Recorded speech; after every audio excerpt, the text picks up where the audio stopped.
is I, your honorable sensei, and across from me, the vicious scumbag.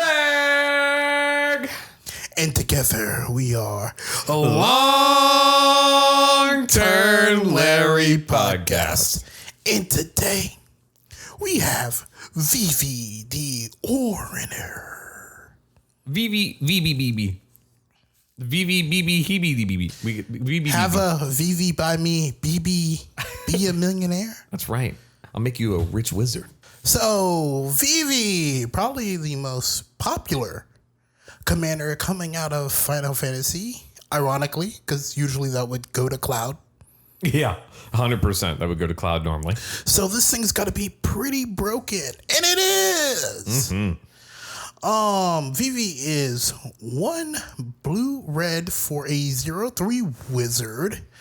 It has an activated ability you can spend 0 on. Add X mana any combination of blue and or red, where X is Vivi's power. Activate only during your turn and only once each turn.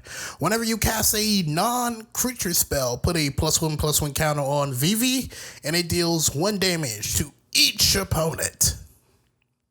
It's, of course, the classic, is it? You know, we had to have something about non-creature spells. And then, you know, they gave us a bonus with, you know, like, hey, like, here's some power matters mana. I love this little wizard. And, of course, if any of our returning members know, we hate this archetype. Well, I hate this archetype. Yeah, we do.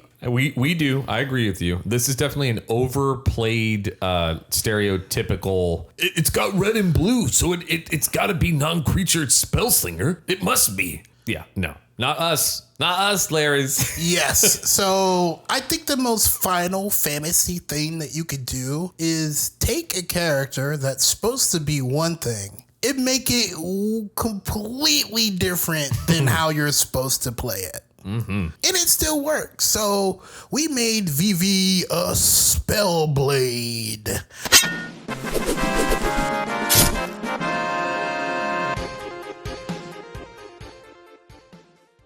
We're playing a crap ton of equipment, and we're going to make Vivi big as hell. Yeah, you were right the first time. We're about to make our BB very big. And, you know, it's honestly awesome. It's going to see it and say, hey, that's a non-creature. So we get +1/+1 and some damage. And then it gets huge. So then we get a bunch of mangas. And what is the downside to equipments? They cost a lot of mana because we got to pay for those equip costs. But Vivi is going to give us the mana to equip them. Yep, it's so perfect. So literally gets around the weakness of the archetype. Of course, we are going to do some of the things that the other archetypes are going to do. We are playing all the curiosity effects. So we have Curiosity, Ophidian Eye, Tandem Lookout, and Niv Mizzet Visionary. Essentially, all these effects say that whenever you deal damage, specifically just damage, you draw a card. And since Vivi deals a damage to each opponent, you will draw 3 cards. And these are very cheap and very efficient. These work really well when the commander explicitly says they deal the damage, and it gets around it here. So this is going to help us refill our hand. Every time we play something, we're then going to get 3 cards back for the price of 1. So it allows us to kind of fuel forward. So please keep an eye out for these when you're playing. These are the most important cards you'll probably see. Let's get into the stars of the show. We are playing a shit ton of 1-cost equipment. And you will figure out why we chose to choose the 1-cost equipment. Yes. So we really like the idea of equipments that are going to come in and immediately attach to the creature here. We have Dueling Rapier, Hidden Footblade, Inventor's Axe, Mirian Bane Splitter. Looks like a Klingon weapon, utility knife, and one that explicitly doesn't say it, but it might as well. We have Shuko because its equip cost is 0. These are all doing the same thing. They're very cheap. They're low to the ground. As soon as they come in, they're going to be then placed on Vivi, getting us a damage and +1/+1. Then the other group give us some sort of benefit. So Shadow Spear gives us lifelink and trample plus the boost to power and toughness. Commander Plate gives us protection from white, black, and green, which, you know, happen to be the best removal colors. Yeah. Dragonfire Blade gives us protection from mono colored spells and creatures and stuff like that. And then Basilisk Collar, lifelink Death Touch. So every time we're pinging, we're going to be gaining that life back, which is really important when you really only care about one creature. Yeah, we're gonna be going unga bunga, and of course the keywords we're after is lifelink, trample, and just any type of protection, whether it's hexproof, ward, shroud, you name it. And then trample, lifelink is just beautiful. Death touch, it's great, but that lifelink, when we're definitely gonna get focused for what we're doing, you're gonna get, you know, clapped back 100%. We do have equipment that don't just cost 1. Most of these are going to be 2s and 3s, and some of them will be a little bit bigger than that. 12 mana. Yeah, Excalibur is our lone 12 cost, because if you're playing equipment, you're going to play this card. Mm-hmm. Yeah, exactly. You equip this to Vivi, you get at minimum 10 mana. Crazy. It's incredible. Excalibur. And then Vivi's legendary, so we just love it. Excalibur is so good. Ace's baseball bat is really efficient. It's 2 mana, it equips for 1, and it gives us 3 power plus the 1 that we're going to get when we cast it. It doesn't include a hole in the chest. Oh my goodness. Adaptive Omni Tool. When it equips to a creature, it gets +1/+1 for each artifact you control. And then when we attack with that creature, we do get some advantage for looking at the top 6 and putting the equipment into our hand. Corey Steelcutter is a card that has been destroying formats recently. The thing that we like about it, though, is that it gives us trample and haste. It does create monks on its own, so it does give us some bodies, but we really like it for that trample and the haste. Leering Emblem. This is going to be an equipment version of Prowess, much like how Corey Steelcutter is creating them with those monk boys. This is just going to make it to where we're getting 2/2 for each spell we play, so this is going to stack up really quick, and it only just gets larger as we progress. We love protecting, and this wouldn't be a good equipment deck if we weren't running Mask of Avacyn. A 2-drop 3 to equip gives us +1/+2 and has hexproof. We like, you know, anything that's protecting, but Shroud makes us have to take a step off, so we prefer hexproof. Scavenge Blade is also on that. We drop for 2, we enter in and immediately attach. So these are just any effect that allows us to immediately bring it in and put it on. It's just going to let us to continue this storm feed of more and more equipments. So Swiftfoot Boots and Champion's Helm are just here to give us that hexproof effect again. Champion's Helm is really efficient because it only equips for 1. Now, Nettlecyst and Thran Power Suit do something similar, where the equipped creature gets +1/+1 for each equipment Thran Power Suit that's attached to it, but all of these will be attached to it. Nettlecyst can be a creature by itself, but we want to move it quickly to Vivi. We don't need no germs. Keep that 0/0 Phyrexian away from me. This is a Final Fantasy deck that we're building here, and we did get some pretty good heat with some Final Fantasy equipments. We have Wrecking Ball Arm. This thing is so beautiful. For 2, we get a equipped creature has base power and toughness 7/7. Can't be blocked by creatures with power 2 or less. And the equip for 7 is rough, but it loves legendaries, so we get to equip it for 3. This is just going to make Vivi smash. We're going to go from a 0/3 to a 7/7. Regardless of what we're doing, this is going to make Vivi massive. And this is something we can get out very early as well. we do need card draw, and we are a wizard. So we got to get a robe to put over our robe because we heard you like robes. So we got Robe of the Archmagi. For 3, you get an equipment that states whenever a equipped creature deals combat damage to a player, you draw that many cards. Now, Larry's, I know we've been talking about the fact that we were talking about damage that wasn't combat damage. Robe is one of the few to where we gotta smack you. Now, it does say you draw that many. So we're going to be drawing an absolute metric crap ton of cards when Vivi is already pretty big. Hella cards, hella bread. If you pair that up with the Reaver Cleaver, you'll be getting mana and card draw all at once. Because the Reaver Cleaver says whenever this creature deals combat damage to a player, create that many treasure tokens. They were made for each other. They're both 3 mana with a red and a blue pip. They love each other. Tenza Godo Maul is just probably the most efficient 3-drop equipment that you could play in these colors. 100. It's going to give Vivi +3/+3, and it equips for 1 and gives trample. And finally, the card we really shouldn't have to mention. It's been in every single one of our decks that have ever had an equipment theme. Hammer of Nazan. Yes. Who cares about the equip cost when you can slap down Hammer of Nazan, give your creature indestructible, +2/+0, and you're gonna die. It does everything we want. We know it's on the more pricey side. But remember, Larry's, we wanted to prioritize equipments that automatically attached. Hammer of Azan just makes equipments naturally attach. And where is it? We don't have access to white. So we don't get that, the juicy other equipment support if we were, say Jeskai. But we're making up for it, I assure you. Now, we're going to double back. Remember when I said it was important that most of our equipment are 1-drops and 2-drops sometimes? We play a lot of reducers. Yeah, we're going to make these equipments Cheerios. We are bargain hunting equipments, okay? We're going garage sale to garage sale to find, Excalibur, okay? It's out there.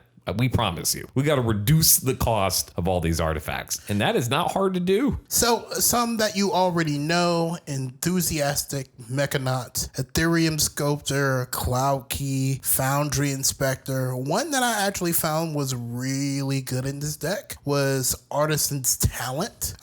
When you initially play it, it starts on the 1st level. Whenever you cast a non-creature spell, you may discard a card. If you do, draw a card. Level it up so that it reduces non-creature spells. And then if you have excess mana, which is something they're more likely to be able to do, you will. We can level up to level 3 if a source you control would deal non-combat damage to an opponent or a permanent opponent controls, it deals that much damage +2. So we are now pinging people for 3. We will in the game if we level this all the way up. And finally, the card that's I've never really seen put in these decks, Semblance Anvil. It has imprint. Whenever it enters the battlefield, you may exile a non-land card from your hand. Spells you cast that share a card type with the exile card cost 2 less. Well, we could just choose artifacts. Yep. Take your pick of any of the lower 1 or 2 drops that we really only cared about because they instantly did something. And now you can just have everything cost 2 less. And think back, Larry's, that was a lot of artifacts that are now just free. And then we have Forensic Gadgeteer. I mean, this is just going to make it to where activated abilities cost less. This is helping us with any of the artifacts that don't either instant equip, have a very low equip cost, or getting it close, to putting it down there. It doesn't make it towards less than 1, but it'll make all of our 2 drops 1 equips. So we might as well go through all of our mana here. We are playing a handful of Man Rocks, literally a handful: Soul Ring, Arcane Signet, Felwestern, Talisman. We're not playing any more than this just because a lot of the other ones either come into play tapped, yep, which is not something that we want when we're storming off. And then the other ones might cost a little bit too much. We want to be casting these for free or reduced as much as possible. Yeah, coming into play tapped is like creating a speed bump, and storming of any kind, if you're not familiar, requires you to just, you have to keep churning. That's like the whole goal, is that you keep playing cards, refill, play, keep play. And like playing any type of mana rock that either came in tapped or didn't make sense as a reduction to the make enough mana to justify it, we kind of noticed it didn't need as much. And then Vivi makes a buttload of mana. So it's like we're already kind of good in that department, and we're reducing down on top of it. So we didn't need, 18 mana rocks. So I did want to bring up, we do have 2 more mana producing creatures. Bergie, of course, whenever you cast a spell, add red. Oh, she's so good. Oh. And then Urza. All of these equipments are artifacts, so we can tap them for a blue mana. One of the most broken things you could do is pair Urza up with the forensic gadgeteer, because whenever we cast an artifact spell, we're going to investigate and make a clue. So essentially all of our artifacts will make 2 mana worth of stuff, which makes it way easier for us to churn through the deck.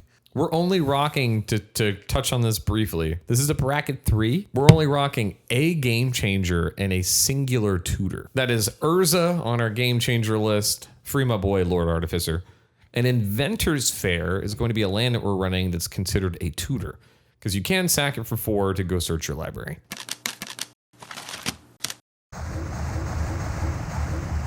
We were talking about churning, and not only do you need mana, you need to be able to draw a massive amount of cards. And do you know what else is massive? To churn through your deck so we can storm off. We have a handful of cards that will accomplish that for us. One of the best ones, and probably like the key to this archetype, is Joyra, Weatherlight Captain. We salute you, Captain.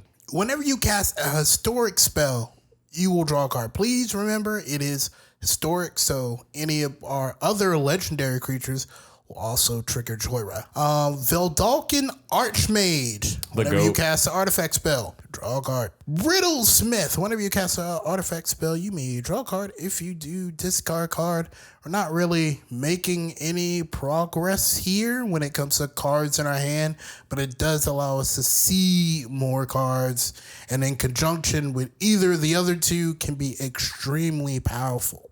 Yep, you get to control what effect goes off first. So you can make it to where it's like in the middle, which allows you to at least see a different card before you have to get rid of something. Shimmer Dragon is pure, unadulterated heat. Really, we don't give a crap about it having hexproof. We can tap 2 untap artifacts you control to draw a card. We're playing a whole bunch of equipments that are equipped. Doesn't matter if they're tapped. We will draw some cards. Larry's, you are the Shimmer Dragon because you're hoarding all of your artifacts. Okay, just remember, you're the dragon. Reverse Engineer and Thoughtcast can be reduced to blue or just a singular blue to draw more cards, which is really good because we like it on the cheap. Pull from Tomorrow and Silver Scrutiny are both going to be our big dump boy because Vivi is making a large amount of mana. So we definitely have an ability to, instead of using it to continue to storm, we can also use it to just be able to refill our hand. So we're talking about dropping, easily 8 mana into these, and that's not hard. And it's going to allow us to pretty much get a full grip without really having to do much else. And finally, Paradoxical Outcome is probably like one of my favorite new cards. 3 generic and a blue for an instant. Return any number of target non-land, non-token permanents you control to their owner's hand. Draw a card for each card returned to your hand this way. So we could just reset all of these artifacts back to our hand. If we have sufficient amount of reducers, we just play them back again, re-trigger Vivi, re-equip these cards, and really just get in that ass. Yeah, it's giving everything that we want. Vivi's going to get massive again, more damage, more card draw, more life. Paradoxical Outcome is awesome. It makes no sense. I've gone over the math 3 times. Now, we are a blue deck. So as to be expected, there needs to be some counter magic. Keep in mind, Larrys, we really don't care about other people trying to mess with us. We have lifelink to pad our life totals. We'll be drawing plenty of cards. We don't really need mana. We don't need anyone's help, and we don't care what they do. But we do have two counter spells. Stop it. Yeah, you don't get nothing. So, just you keep these up for either I need to win or they're about to win. Offer them something they can't refuse. You know it was going to be in here, and if you didn't, shame on you. It's $3. And then stubborn denial is just the same concept. We are going to have a big boy. So it's just going to be a single blue counter spell. We don't care about the making it, one cup. No. We're going to have power 4 or more guaranteed. So, and finally, we get to our finishers. Man, these cards do a lot. Finish them. Harmonic Prodigy is a card you should expect it to be in here. Yes. It doubles up the stuff that we're already doing. It's really cool. Firebrand Archer and a Reckless Fireweaver essentially have Vivi's effect to ping whenever we do non-creature stuff. So we'll ping them. Exactly. Shout outs to the Shadow Money Wizard gang. I do not know how to say this person's name. Furion Wild Rose Warrior is insane in this deck. 2 generic and a red for a human rebel warrior. We're rebellious. Equipped creature you control have haste. My God. Whenever a non-token equipment you control enters, create a token that's a copy of it, except it has this equipment's equip abilities cost 2 less to activate. Sacrifice that token at the beginning of the next instant. If this is out during your storm turn, Vivi is going to be so huge because if you check the deck, the majority of our equipment, the equip cost is 2 or less. So these token equipments are going to be free. That's right. Check the deck. They're not going to count to us casting a non-creature spell, but Vivi will be massive. And then finally, we have Phyrexian Metamorph. He could copy one of our effects, and that's what he's good for. So like Firebrand, you'll have 2 Firebrands. You can copy one of your reducers and have 2 reducers. He's just like all around like the perfect card. He also could be a harmonic. He could be a soul ring. Phyrexian Metamorph is, just a very good shapeshifter, and we're an artifici. So we get to, be reduced regardless. So this thing can be free because it's you just got to pay life. So you could easily go off hard with this. Hey, check on your mama because he could be your mama. You know she's not legendary. Mama, why you an artifact?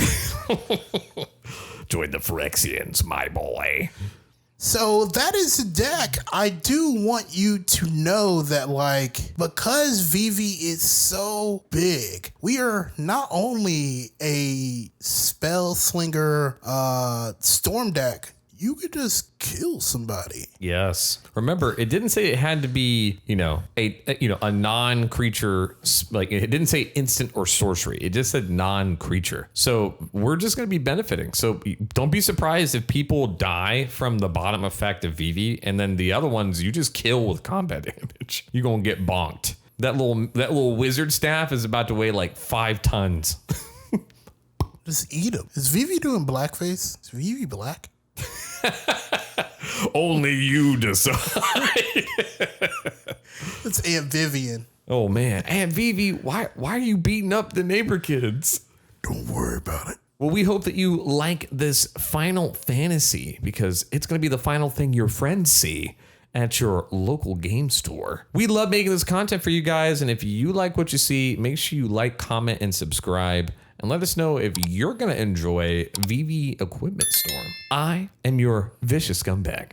And I am your honorable sensei. And together we are Longturnlarry Podcast. Bitches.